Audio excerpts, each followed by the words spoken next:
नमस्कार दोस्तों। Dhirendra पुंडी news point में आप सभी का एक बार फिर से स्वागत है।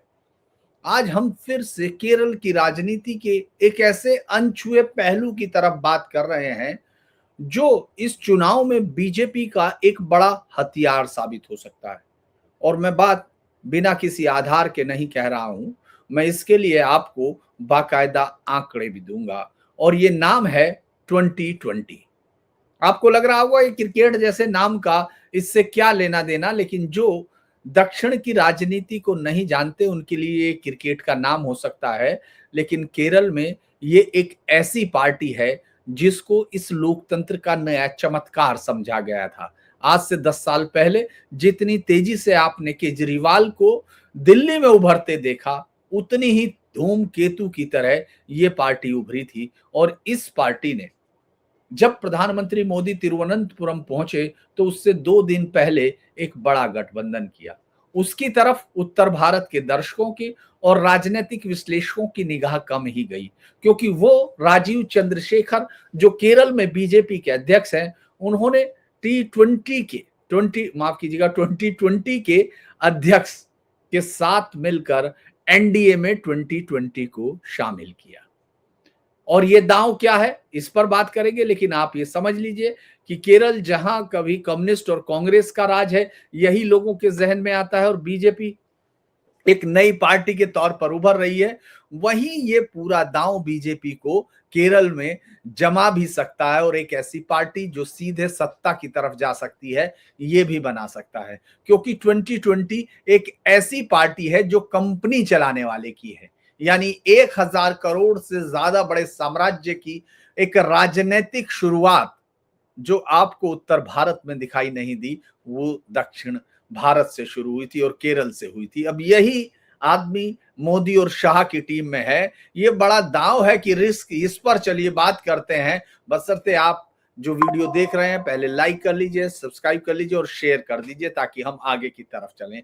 अब ये 2020 साबू जैकब नाम के एक बिजनेसमैन की है। जब ये शुरू हुई थी तो ये सीएसआर फंड के सही से इस्तेमाल के नाम पर शुरू हुई और इसने आखिरकार पूरे केरल की राजनीति में एक धमाका मचा दिया गया था, क्योंकि ये बड़ी अजीब सी राजनीतिक इकाई मानी गई।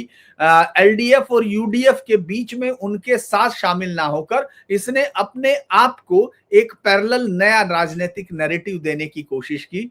अब चूंकि ये जो तीसरा गठबंधन वहां एनडीए को माना जाता था, उसकी शुरुआती पकड़ कमजोर रही। ऐसे में वहीं से पैदा हुई एक ऐसी पार्टी जो वहीं के एक ऐसे बिजनेसमैन की हो जिसने जमीन से खड़ा करके अपना उद्योग खड़ा किया और 1000 करोड़ से ज्यादा का बिजनेस एम्पायर खड़ा किया हो। अगर वो वहां से पैदा हो, राजनीतिक लड़ाई लड़े, तो वो कैसी होगी। पहले हम इस पर बात करेंगे, फिर मैं आपको बताऊंगा कि कैसे बीजेपी की इस जीत का अगर कोई रास्ता तय कर सकती है इसके सहारे, तो उसका कारण क्या है। क्यों 2020 बीजेपी अपने लिए बहुत अहम मान रही है और 2020 में जैसे ही एनडीए में शामिल हुई तो फूट हुई, इसका क्या मतलब होगा। और 2020 बीजेपी का वो दांव क्या है, किस कम्युनिटी को ये बिलोंग करती है, इस पर हम लोग विस्तार से बात कर रहे हैं।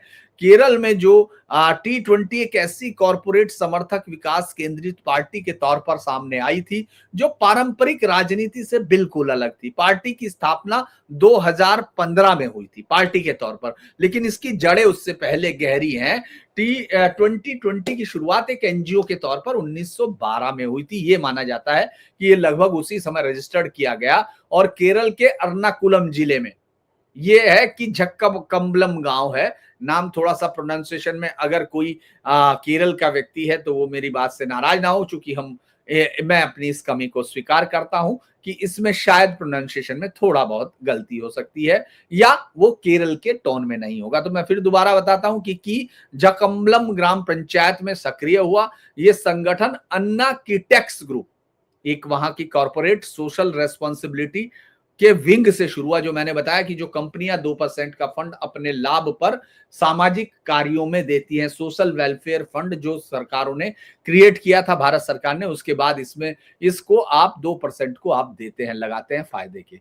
तो ये इसी से इस कंपनी के जो अन्ना काइटेक्स ग्रुप है, अन्ना काइटेक्स ग्रुप, उसने इससे अपने पैसे से शुरू किया। 1968 में अन्ना एल्यूमिनियम कंपनी के तौर पर यह शुरू हुई थी और आज दुनिया में किटेक्स गारमेंट, स्पाइसेस सरस ब्रांड है और कई सारों में ये बहुत दुनिया में फैली हुई है। कंपनी का चेयरमैन सबू एम जैकब, ये 2020 के नेता हैं, प्रमुख व्यवसायी हैं और केरल में हजारों नौकरियां देते हैं। और अब उन्होंने जो जब उन्होंने राजनीतिक लड़ाई शुरू की तो उन पर चूंकि एलडीएफ के हो या आप यूडीएफ के हो तब तो चल सकता है, लेकिन अगर आप इन दोनों से अलग बनाना चाहते हैं तो आप पर हमले होंगे, दोनों मिलके करेंगे। ये वहां का एक अलिखित समझौता है। जिन लोगों को केरल की राजनीति का गणित समझ में नहीं आता वो ये जान लीजिए कि इन दोनों पार्टियों का एक अलिखित समझौता है, या तो मेरे साथ रहो या फिर उनके साथ रहो,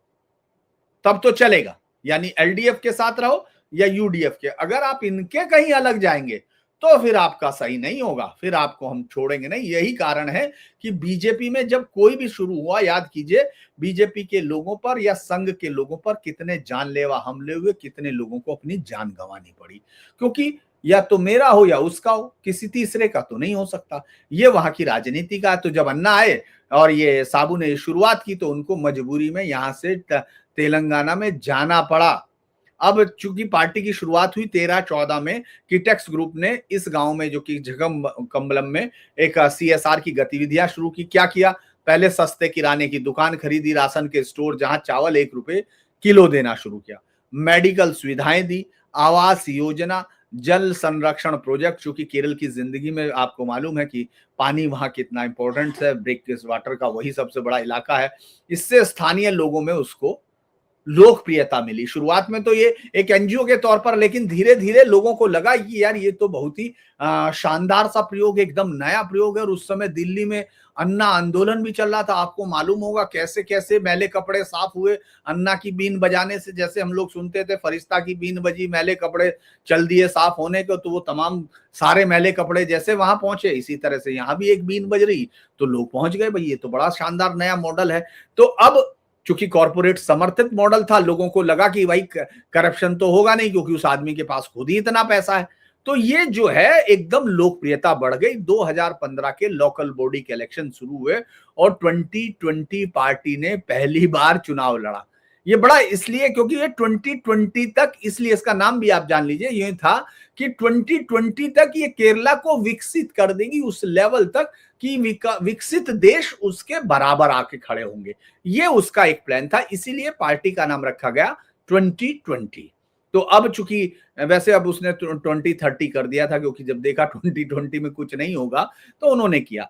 तो अब ये वहां चुनाव होता है और की झक्क कम्बलम में वो पंचायत में 19 में से 17 सीटें जीत लेती है। ये बड़ा आश्चर्य हुआ उस समय के। अगर अखबारों की हेडलाइंस देखेंगे मलयालीज में तो पूरा बड़ा का बड़ा वो लाइन के साथ बैनर छपे हुए थे कि केरल में एक नया राजनीतिक युग शुरू हो रहा है, और ये रखा गया। और चूंकि विकास की ये एक कॉरपोरेट समर्थित मॉडल है जो विकास की ही राजनीति करता है, जिसमें जातिवाद और वो नहीं होगा। ये अलग बात है कि धर्म के आधार पर ही इसमें वोट भी पड़े, ऐसा नहीं है कि नहीं पड़े, उस पर भी हम लोग आगे जाएंगे। तो अगला सवाल ये है कि फिर क्या ये सीधे तौर पर सेकुलर है? तो पता चला कि हाँ, मिडिल क्लास के तौर पर यह सेकुलर है, लेकिन मुख्यतः उन इलाकों में, जैसे एर्नाकुलम के कौन कौन से इलाके हैं कि जकवालम, एकरनाडु, मुंजुवन्नूर और कुन्ना थुनाडु जैसे क्षेत्र में मजबूत है, जहां ईसाई समुदाय मुख्यतः सीरियन कैथोलिक बहुल है। तो केरल में जो ईसाई वोटर है वो मूलतः कांग्रेस का समर्थक था, लेकिन 2020 के जो काम थे उन्होंने उसको इकट्ठा किया। पार्टी ने शुरुआत की सेकुलर से, वहां यही चीज से शुरुआत होती है, लेकिन विश्लेषकों को मालूम है, जो अलग अलग आप जाएंगे, कि इसका बेस ईसाई बहुल क्षेत्रों में है और जहां हिंदू मुस्लिम भी वोटर मिश्रित है वहां भी कम है, मतलब वहां बहुत रेयर माना जाता है। मातृभूमि जो वहां का एक बड़ा अखबार है, उसका एक मैं लेख देख रहा था कि 2020 ने कॉरपोरेट वेलफेयर मॉडल से जो गरीब और मध्यम वर्ग के ईसाई वोटर हैं उनको आकर्षित किया, जो एलडीएफ यूडीएफ की पारंपरिक राजनीति से उब गए थे। लेकिन पार्टी ने कभी धार्मिक आधार पर वोट नहीं मांगे। उसके वोट का आधार हमेशा यही रहा, विकास, रोजगार और सस्ती योजना। चूंकि एक केरल की एक एक्सपर्ट है डॉक्टर देविका, राजनीतिक एनालिस्ट है, उनका कहना भी ये है कि 2020 का बेस जो है अर्बनाइज्ड रूरल क्षेत्रों में है, जहां ये कॉर्पोरेट मॉडल अपील करता है, न कि केवल एक धर्म पर बचता है। अब जो शुरुआती ये लोगों ने कहा कि भाई ये सफलता कैसे मिल गई, क्योंकि टैक्स ने फंडिंग से सस्ते राशन दिए, जो मैंने आपको दिया, क्योंकि वहां आज भी की झक्कवलम में फूड सिक्योरिटी मार्केट है, जहां सब्जियां आधी कीमत पर मिलती हैं। एंटी ट्रेडिशनल पार्टी थी, क्योंकि पार्टी ने एलडीएफ और यूडीएफ दोनों को चोर बताया, भ्रष्ट गठबंधन बताया, जैसे कि अपने केजरीवाल साहब ने बताया था। लोकल फोकस रखा, छोटे स्तर पर त्वरित विकास कार्य की, जैसे सड़कें, पानी, स्वास्थ्य, ये सब जो है पूरी तरह से रखेंगे। और चूंकि एक वहां का एक बाकायदा सर्वे हुआ था मलयालम ऑनलाइन ने, एक मलयालम मनोरमा ने किया था, 2015 से 20 के बीच में 2020 ने मिनी सिंगापुर मॉडल बनाया, जहां पंचायत को एक मॉडल बनाकर एक पूरा विकास का एक नक्शा पेश किया, और लोगों को यकीन हुआ, तो उन्होंने जो पारंपरिक वोट जो पार्टियां थी उनको छोड़ दी। लेकिन ये सफलता बहुत सीमित रही। पार्टी की उम्मीद थी कि वो विधानसभा में इसका विस्तार कर लेगी, लेकिन ऐसा हुआ नहीं। और बहुत सारे लोगों ने कहा कि 2020 की जो सफलता थी वो कॉर्पोरेट फिलैंथ्रॉपी पर, यानी जो कॉर्पोरेट लोगों के साथ जो जनहित के कार्यकर्ता उस पर आधारित थी, लेकिन राजनीतिक अनुभव की कमी से ये टिक नहीं पाई। अब बहुत सारी चीजें रही कि इसका जो चुनावी इतिहास की तरफ बात कर लेते हैं। चूंकि लोगों ने तो ये तक कहा कि भाई ये कॉर्पोरेट, चूंकि दोनों पार्टियों ने ये कहना शुरू किया कि ये जो है साहब अपनी लायबिलिटी बचाना चाहता, अपने पैसे खाना चाहता है, और इसीलिए वो इसके ये इसने पार्टी खड़ी की। तो लिहाजा एलडीएफ की जो ग्रास रूट है, यानी लोकल काडर जो उसका है एलडीएफ का, उसका सामने के लिए बहुत आगे तक नहीं जा पाई थी। यूडीएफ की जो धार्मिक अपील है कि क्रिश्चियन प्लस मुस्लिम वोट उसका जो है एकजुट है, यानी कांग्रेस का, उसको भी ये तोड़ नहीं पा रही थी। अगर हम लोग देखें कि कितनी ज्यादा इलेक्शंस में, तो कोशिश मूलतः वो निकाय चुनाव में कर रही थी। निकाय चुनाव में वो एक ताकतवर पार्टी थी। पहली एंट्री मैंने आपको बताई थी कि किस तरह से उसने इलाका जीता, तो वो ईसाई बाहुल्य इलाका था कि जकबलम कम्बलम, यहाँ उसने जीता था। कांग्रेस का दबदबा था और पूरी कांग्रेस को झटका लगा, क्योंकि ये ईसाई बाहुल्य क्षेत्र था। 2020 पार्टी ने इसमें 80% वोटर से ज्यादा शेयर लिया, और लोग स्थानीय उससे काम से वार थे। इससे पहले ये जो इलाका था इसको यूडीएफ नियंत्रित करती थी। ये कॉर्पोरेट राजनीति का पहला सफल प्रयोग था पूरे देश में। मैं आपको पूरे देश की बात कर रहा हूं। 2020 में लोकल बॉडी इलेक्शंस उसने फिर लड़े। पार्टी ने एर्नाकुलम की 4 पंचायतों में चुनाव लड़ा, एक की जकवलंबम और एक करनाडु, मज्जुनोर और कुन्नतुराड़ में चुनाव लड़ा। कुल 100 सीटों पर उम्मीदवार उतारे और 4 पंचायतों पर उसने कब्जा किया। कि झकबलम कमलम में उसने फिर 19 में से 17 जीती, अन्य में बहुमत मिला, और उसका वोट शेयर कितना हो गया, 9% से बढ़कर 12% पूरे एर्नाकुलम हो गया। और सफलता का कारण लोगों ने उस समय जो अखबारों में लिखा गया कि भाई कोविड-19 के समय राहत कार्य, free medicine, food kits, LDF, ये मतलब ये दिए गए। एलडीएफ और यूडीएफ दोनों हारे, क्योंकि यूडीएफ स्पेशली, क्योंकि ये क्रिश्चियन वोटर शिफ्ट हो गए थे। सीपीआर यानी जो उसकी जो वहां centre for public policy research की ओपिनियन सर्वे में दिखा था कि एक अल्टरनेटिव पॉलिटिक्स के तौर पर केरल के युवाओं में 15% लोग इसके दीवाने हो गए थे। राज्य स्तर पर हालांकि बहुत बड़ा नहीं था, लेकिन ये इस समय दिखता था। पहली बार राजनीति पार्टी में पिछले चुनाव में विधानसभा में लड़ी, 6 सीटों पर उम्मीदवार उतारे थे उसने, मुख्य रूप से कर्नाकुलम में ही, चूंकि एर्नाकुलम बहुत बड़ा जिला है, कुन्नाथुनाड, पेराम्बरू, लेकिन कोई सीट नहीं जीती। लेकिन आप जानते हैं कितने वोट मिले, 10 से 15% उन सीटों पर जहां वो चुनाव लड़ी। और आप किसको नुकसान पहुंचा रही थी?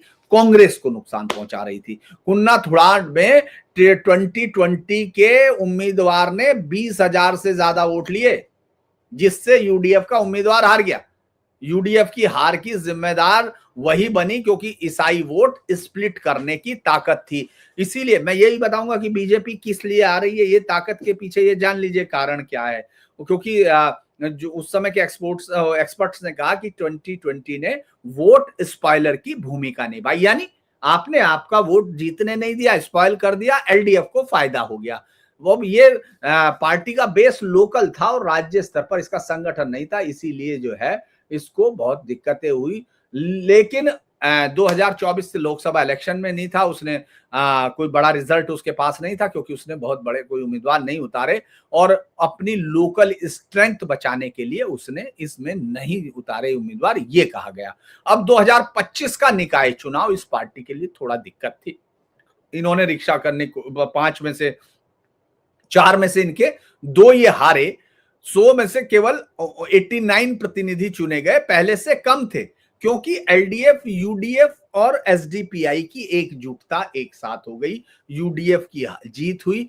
2020 ने कोल्लम और पलक्काड़ में, यही वो कहानी है जो मैं आपको बताना चाह रहा था, एक थर्ड फोर्स बन के एनडीए की मदद की। यानी कोल्लम और पलक्काड़ में 2020 पार्टी की हार गठबंधन की जरूरत साबित हो गई। यहीं से खेल हो गया क्योंकि ये समझ गए, उन्होंने कहा 2020 ने कि अब उनको जीत अगर विस्तार करना है तो उनको दोस्ती करनी होगी और दोस्ती के लिए एलडीएफ और यूडीएफ उनको खा जाएंगे क्योंकि उनका वोट बैंक था, लिहाजा उनको एक नई पार्टी एनडीए दिखाई दी, एनडीए में वो घुस गए। अगर आप देखेंगे तो 2025 में 200 से ज्यादा सीटों पर वो लड़ी थी, 2020 100 से ज्यादा जीती, लेकिन विधानसभा में लोकसभा में हार हुई क्योंकि मुख्यतः इसका निशाना यूडीएफ थी, यूडीएफ।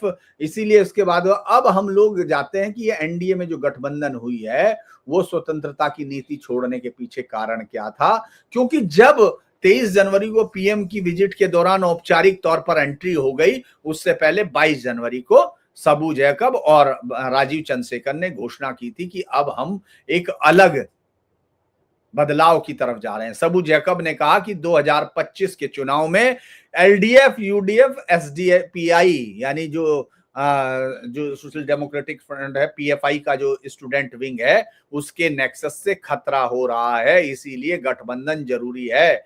उन्होंने कहा कि मैं मोदी के विकास मॉडल से तालमेल कर रहा हूं। राजीव चंद्रशेखर ने उसमें कहा था कि ये सुपर चार्ज करेगा। क्यों कहा था? क्योंकि एनडीए, अच्छा पहले ये बता दें कि जैसे ही ये हुआ, आप सोचिए आज बिल्कुल दूसरा ही दिन है इसके बाद, लेकिन इसमें वहां आखिरकार पार्टी में टूट हुई क्योंकि रसीना पारित समेत कई सीनियर लीडर यहां से निकले, कांग्रेस ज्वाइन की। उन्होंने कहा यह फैसला यूनिलैटरल है, यानी सबू एम जैकब ने उनसे पूछा नहीं और सीधा वो चले गए और पार्लियामेंट्री बोर्ड से जानकारी नहीं और भाजपा की रिक्रूटमेंट एजेंसी बन गई। उन्होंने कहा कि सर्वे के नाम पर जाति धर्म का डेटा इकट्ठा करके भाजपा को दे दिया है, यानी असली लड़ाई यहां डेटा की है, जो डेटा उनके पास है। चूंकि बीजेपी क्या कोशिश कर रही है इस पर बात करेंगे। कांग्रेस ने कहा कि भाई वो पूरी पार्टी टूट जाएगी क्योंकि कांग्रेस की दिक्कत यह है कि ये पार्टी विशेषतः 18% क्रिश्चियंस के बीच में ही प्रभावी है और वो क्रिश्चियंस वोट पूरी तरह कांग्रेस का होता था, उसमें एलडीएफ सेंध नहीं लगा पाता था। अब अगर उसमें एनडीए घुस जाएगी तो उसमें इसको दिक्कत हो जाएगी। हालांकि इस टूट से उन्होंने बहुत ज्यादा जो ये कहा कि स्प्लिट से, मतलब एक्सपर्ट जो ये कह रहे, कल के बाद उन्होंने स्प्लिट के बाद कहा कि इससे T20 तो कमजोर हो सकती है लेकिन एनडीए को बूस्ट मिलेगा। हिंदू द केरल में लिखता है स्प्लिट आई ओपनर था, लेकिन पार्टी का विकास फोकस एनडीए के साथ मैच करता है, तो इसीलिए ये बहुत बड़ी वो हो सकता है। चूंकि प्रत्यक्ष रूप से इन्होंने एनडीए को समर्थन दिया था, वोट शेयर इनका 5 से 7% है एर्नाकुलम में। तो अगर ये कामयाबी, लोग कहते हैं कि भाई क्या हुआ कि तो कॉर्पोरेट विश्वास की कमी हो रही है, 2020 लोकल फेनोमेना थी लेकिन राज्य स्तर पर फेल हो गई। ये लोग मानते हैं कि ये जो है युवाओं को आकर्षित कर रही थी लेकिन धार्मिक पॉलिटिक्स में फंसी हुई है। अब अगर हम लोग ये सोचे कि इससे फायदा क्या होगा, हम लोग ये भी बात कर रहे हैं कि आपने इतनी बड़ी बात की लेकिन आपने फायदा तो बताया नहीं, कभी बीजेपी को क्या फायदा होगा। दरअसल ये अगर देखेंगे एर्नाकुलम में 12% के करीब वोट शेयर है, 89 लोकल रिप्रेजेंटेटिव है, एनडीए को ईसाई वोटर तक पहुंचा सकती है जो पहले मुश्किल था, और पार्टी एनडीए के लिए 5 से 7 सीट एर्नाकुलम, कोल्लम, पलाक्कड़ पर असर डाल सकती है, जैसे कुन्नाथुनाड और पेरम्बाबूर से ये जो है वो सोशल वोट बेस बढ़ा सकती है, क्योंकि केरल में बीजेपी की मजबूरी ये है कि वहां जो अपर हिंदू वोट बेस है वो अपने दम पर सीधे सत्ता में ले आए। ये बहुत आसान नहीं है जब तक कि आपके लिए कोई आंधी न चल रही हो। इस समय अगर हम इस समय ये कहें कि ये आंधी वहां इनके हक में चल सकती है, तो वो बड़ी चीज मैं मानता हूं कि ये केरल के अंदर बड़ा वो है। केरल की सेकुलर पॉलिटिक्स में भाजपा की जो इमेज बना दी गई थी कि और दोनों वहां कोई सेकुलर पार्टी नहीं है, ये भी जान लीजिए। ये झूठ और मक्कारी का इतिहास हिंदुस्तान के अंग्रेजी मीडिया आपके लिए दिल्ली में भर भर के परोसता है कि केरल में सेकुलर राजनीति, केरल में कोई सेकुलर राजनीति का कोई अंश नहीं होता, क्योंकि वहां कांग्रेस की विशुद्ध ताकत क्या है, विशेषता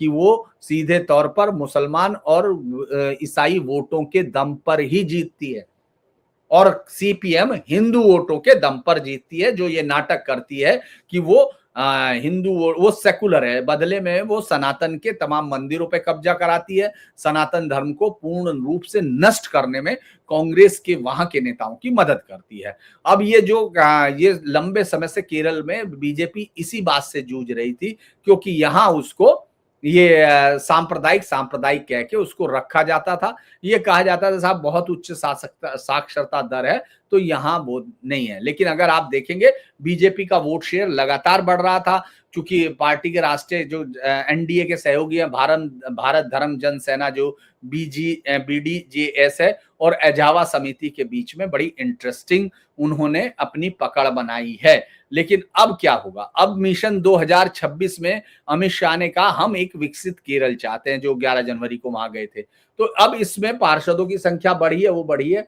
अब इसमें वो क्या चीज क्या है, उन्होंने कहा कि हम भाजपा 140 सीटों में से 100 से 110 पर चुनाव लड़ेगी, 30 वो बीडीजेएस को देगी और 10 अन्य छोटे, जैसे अभी शामिल हुआ 2020 पार्टी। ये 100-30-10 का फॉर्मूला वहां 2025 के निकाय चुनाव की जीत के बाद बहुत बैठ के तैयार किया गया, जिसको अमित शाह की अध्यक्षता में वो तमाम लोग बैठे, उस पर बहुत लंबा घंटों तक मनन हुआ और ये माना गया कि हम वापस से मध्य और दक्षिण केरला में, जैसे त्रिशूर में, पथमथिट्टा में और तिरुवनंतपुरम और कासरगोड में ही लड़ेंगे। मल्लपुरम में पार्टी अभी बच रही है, जो पूरी तरह मुस्लिम बाहुल्य है, क्योंकि 70% वहां है। और चूंकि यहाँ एनडीए हिंदू संगठनों के इलाकों में 20 से 30% वोट हासिल कर रही है, जहां से त्रिशूर से भाजपा के सुरेश गोपी आपने देखा होगा जीते भी थे। तो लिहाजा जो 2020 है, जो एर्नाकुलम के ईसाई बाहुल इलाकों में मजबूत है, वहां 4-5 सीटों पर 10 से 15% वोट अगर वो जोड़ देती है, तो ये जो इस समय जीत की आंधी में यूडीएफ नाच रही है, उसको रोक सकती है। भाजपा हिंदू समुदाय, नायर जो ऊपरी जाति के हिंदू माने जाते हैं 23%, इझावा जो ओबीसी है लगभग 22% को लक्ष्य कर रही है। बीजीडीएस क्या करती है, तुषार वेल्लापल्ली के नेतृत्व में इझावा वोटरों को इकट्ठा करती है, जो परंपरागत रूप से एलडीएफ के, मैंने आपको बताया था कि एलडीएफ इन्हीं हिंदू वोटरों के दम पर राज करती है। और ये क्या कर रही है, जो पार्टी बीजीडीएस है, ये कह रही है कि साहब हम लोग पीएम आवास योजना, मुद्रा लोन, ये सब हाईलाइट करके बता रहे हैं। और सांप्रदायिक ध्रुवीकरण आपने देखा ही होगा कि वो तेज इसलिए हो रहा है कि सबरीमाला जैसे मंदिरों पर हमले हो रहे हैं, चोरी हो रही है, वो है। तो अब इसमें ईसाइयों को लुभाने के लिए उन्होंने एक एक नई चीज इकट्ठी की है, और मुझे लगता है कि ये पार्टी अब देखना होगा कि इससे मिलेगा क्या, ये लोग देखना चाहते हैं। लेकिन T20 पार्टी, जो 2020 पार्टी जहां सीरियन कैथोलिक समुदाय मजबूत है, वहां वो उन वोटर्स को लक्ष्य करके एनडीए की तरफ ला सकती है। ये 10 से 15% वोट शिफ्ट उसके साथ हो सकता है, और इसके साथ मिलने पे ये बाकी तमाम चीजों के वोट शेयर को 18 से 23% तक पहुंचा सकती हैं, जो उसकी जीत की संख्या, क्योंकि वहां बहुत चुनाव में डिवीजन होता है, इसलिए आपको लगेगा 18-20 की संख्या पर भी बीजेपी को एक सीट नहीं मिली थी, लेकिन यहां इसको 5 से 8 सीटें, 15 सीटें तक माना जा रहा है। ये लोग वहां कह रहे हैं कि ये क्रिश्चियन आउटरीच की रणनीति है, जो 2024 की त्रिशूर की जीत को दोहरा सकती है। बहुत सारे लोग हैं इससे ईसाई समुदाय की भाजपा विरोधी भावना जो वो है उसमें थोड़ा सा कमी आएगी और ये वाकई एक तीसरा फ्रंट बनकर साबित होगा। यानी जो 5 से 8 सीटें हैं, अगर सही से मैनेज करती है तो एर्नाकुलम और थ्रिशूर में इसकी वजह से आ सकती है और सबसे बड़ा नुकसान होने जा रहा है कांग्रेस को। लिहाजा ये 2020 का खेल क्या है, ये हम लोग देखते हैं, लेकिन चुनाव बड़ा दिलचस्प होगा। जिन लोगों को दक्षिण की राजनीति में रुचि है वो इन वीडियो को लाइक भी करें, शेयर भी करें, सब्सक्राइब भी करें और चैनल को सपोर्ट भी करें। आपको वीडियो अच्छा लगे तो कृपया ये सब काम कीजिए। आज के लिए इतना ही। धन्यवाद। नमस्कार।